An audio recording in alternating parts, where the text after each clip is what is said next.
Welcome to the TLT Movement Podcast, a podcast for tomorrow's leaders today. We're here again at FPEA Conference, super cool spot where a lot of innovative ideas are being explored and shared throughout this conference hall.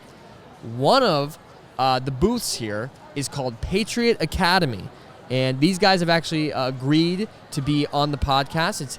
It's headed up by a guy, his name is Rick Green, and I think their mission statement, one of the bullet points here, will perfectly relate back to our mission here at TLT. They are here to demonstrate the principles of ethical servant leadership from the founding fathers' perspective. That's perfect. That's like the perfect meshing of what TLT are trying to do in this world, in their schools and in their communities. I haven't even been over to their booth yet. There's so many booths here. I feel like I just need time to really go down each aisle and take it all in. Highly recommend it. I just did that, and these guys definitely stood out to me. They have so much content. They got books, they got pamphlets, they got audiobooks. They even have a comedy special where it's a family-friendly comedy show. I love that. Mixed in with they talk about the Constitution, and it's all educational with the Constitution. I love what they're doing out here. Yeah, Governor Ron DeSantis spoke this morning, and he was talking a lot about, because I was kind of flipping through the pamphlet, and a lot of what he was saying is very much in line with this, that, you know, we want to have students that are aware of the foundational, moral, the guiding compass of what our nation was founded on. And I think it's great because it goes right along with what we're trying to do in our message. And so it's nice to have different people doing different things here at conference, but whether it's the governor speaking, our booth promoting our conference, Patriot Academy's booth, or all these different booths, it's a commonality of what we're trying to see happen, see a change in the future generations, the kids that are being homeschooled or public school involvement. I just love the mission that these guys are trying to do, pretty much just educating about the Constitution, the Bill of Rights, the Founding Fathers, the principle in which this incredible country was founded upon, that each year that goes by we are losing more and more, the education. Ron DeSantis just spoke this morning about an incredible bill that he just passed. Elise, would you like to describe this? Yeah, so the purpose of the bill is basically to have graduating seniors take an exam in the state of Florida. So it's very similar, this exam, to the citizenship test that immigrants take when they move to the United States. And we want to establish a generation of young leaders and students going out into society to know their foundation of this country and the history, and knowing things that those immigrants who are proud to come to the United States for opportunity, those tests that they have to take to prove that they are learned in American history, our youth need to be doing the same. Yeah, absolutely. He was sharing a pretty wild statistic about how there's more immigrants coming to the country that know more about the country than college students, which is mind-blowing. It's because a lot of these schools just aren't requiring it's not a basis of the education, and it's something that, like with homeschooling, those parents are able to add in those extra things. And I'm really grateful that there are things like Patriot Academy that are doing these things, and then that we have a governor in Florida who is really advocating for our students to know and be proud of the history, and what they can do for leadership and serving leadership moving forward in this country. And he thinks out of the box with these things. He's incentivizing $3,000 for bonus for teachers that want to learn. Right, to take a civics course. Right. And it's not just for history teachers.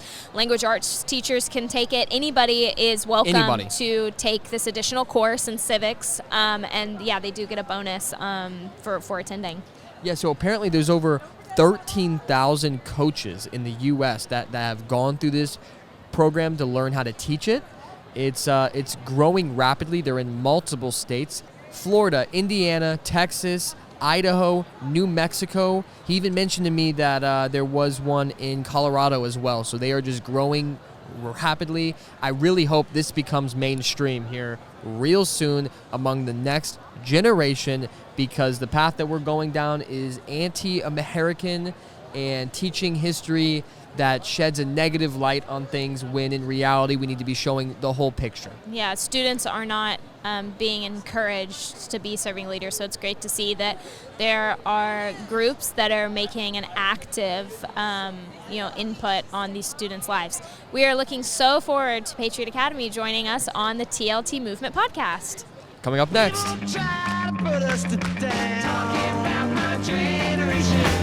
Anything challenging is going to be hard. But so what? Hard could be the new fun. Ask not what your country can do for you. Ask what you can do for your country. Who's going to carry the boats? Endeavor to persevere. If you want to be a good leader, you have to understand human nature. I never look that bad. It distracts from the now. So we are here, joined with Adam Bell. He is the, give me your official title, the Coach Program Director for Patriot Academy. That's correct. Guilty as charged. How long have you been involved with the Patriot Academy? Sure. Officially, I joined the team in August of 2020. Oh, nice. Yeah, so not that long ago, but I've been aware of Patriot Academy for probably about the last 15 years. And been able to observe them from a distance and think, hey, it'd be really cool if someday I got to be part of that team. Yeah, absolutely. And now you are. Super cool. Hey, so why is it important that youth get involved in politics? I could see a lot of parents being like, Sure. oh, they're kids. They shouldn't know about any of this stuff. But I assume that you think otherwise. I do, certainly. And a lot of that comes from listening to Rick sharing his story about being inspired as a young man, about being a legislator as a state representative in Texas when he was in his mid-20s, I think. Wow. And being inspired and also humbled at that time with how little he knew about the job he was actually trying to do. And that gave him a vision, and received encouragement from people going back, as like Dinesh D'Souza a long time ago was a inspirational person in his life, and encouraged him to start that Torch of Freedom Foundation, which is the idea of passing on that torch of freedom to the rising generation, teaching them to be free. Oh, that's so cool. So would you or should you recommend this course to a student who maybe isn't really interested in going into politics? Absolutely. One thing, if I'd say, there's so many options within Patriot Academy, both just learning, getting a quick start guide to understanding the Constitution or understanding what our role is as a responsible and informed citizen. And then for those who discover that they love that and they want to learn more, we have things called the Leadership Congress events that they take place in capitals across the country. We have one in Tallahassee coming up in about a month, and then a national event that'll take place at the Texas Capitol the first week in August. And it's a Leadership Congress event in the sense that they go in and go through a mock legislative session. So they elect leaders, and then they have kids, young people that serve as representatives and senators, and they learn all about the legislative process. They submit bills, they argue amendments, they debate back and forth. Wow. And then they're spoken into. I bring leaders in like Ben Shapiro, Jeremy Boring, Alec Beth Stuckey, and others that you've probably heard a few of those names before. Yeah, that's so exciting. Spoken along with David Barton, our executive director Nathan Macias, and of course Rick Green. Wow, that is so cool. You know, I'm 22 years old. I'd say that I'm a little more politically involved than most people my age, and I have no idea how that process works, truly. Right. So to go through that must be quite the experience.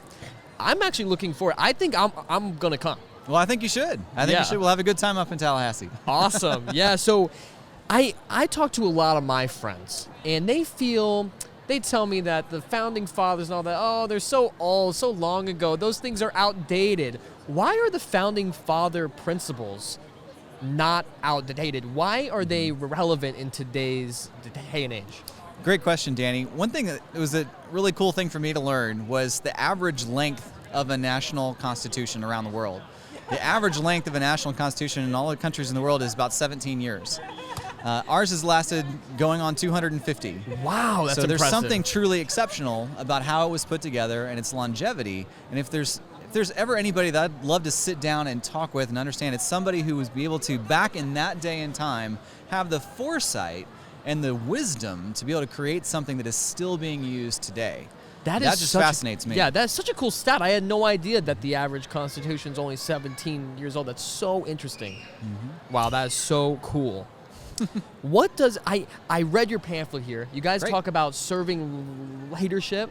That's something that we teach a lot about Yeah. here at TLT.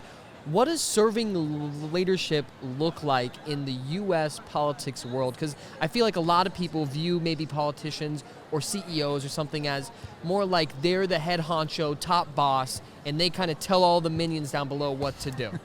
How does that serving leadership model, what space does that have in the U.S. politics? I think it almost requires you to have, let's say, a conservative worldview, or a worldview that looks to learn from and draw what those needs are from outside of yourself.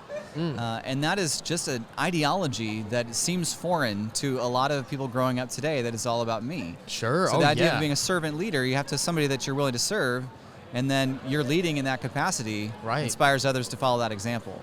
Wow. That is very interesting. Yeah, I mean, this is definitely the me, look at me, buy my stuff generation, huh? I have 5 children, and it goes on in my house all the time. So.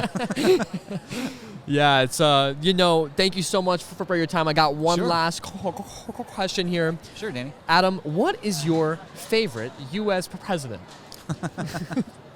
I grew up under hearing the great communicator, Ronald Reagan, and, that's still at the top of my list for sure. I grew up as a kid being fascinated by it, discovering after the fact that he was a Hollywood actor before that. Right. And, Desperate Journey is one of my all-time favorite movies, a World War II propaganda movie starring Ronald Reagan and Errol Flynn. Definitely worth looking up if you get a chance. I have not seen that one. Yeah, it's a great movie. But just somebody who is able to speak to the country in a way that could be both reassuring, challenging, and inspiring. Could speak to us in the darkest moments, like the day the Challenger blew up, but he could speak to us about what lies ahead, and inspire us for things going on with the Cold War. Just inspired by him as a leader, and I don't think we've seen another quite like him. All right, Adam, thank you so much. My pleasure, Danny. Absolutely. You guys take care. You too.